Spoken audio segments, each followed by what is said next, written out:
ఇప్పుడు మీరు చూస్తున్న ఈ ఆలయం వేణుగోపాల స్వామి ఆలయం. నలుదిక్కుల నీటితో నుండి అద్భుతంగా మరియు ప్రశాంతంగా ఉండే ఈ ప్రదేశం గురించి తెలుసుకుందాం రండి. ఈ ఆలయం చుట్టూ 4 వైపులా నీటితో నుండి ఈ ప్రదేశం చాలా ప్రశాంతంగా ఉంటుంది.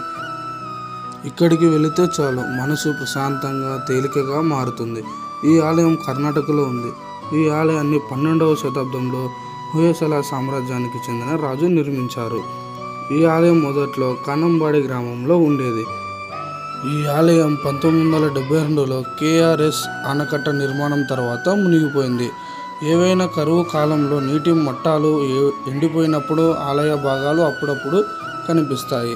ఈ ఆలయం యొక్క దుస్థితి చూసి ఆలయాన్ని వేరే చోటికి పునర్నిర్మించే ప్రాజెక్టును కేడో ఫౌండేషన్ చేపట్టింది.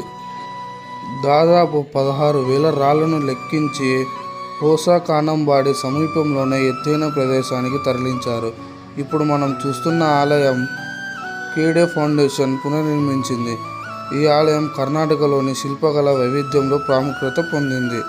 ఈ శిల్పాలను చూస్తే ఏ టెక్నాలజీ లేని టైంలోనే మన భారతీయులు ఇవన్నీ నిర్మించారు.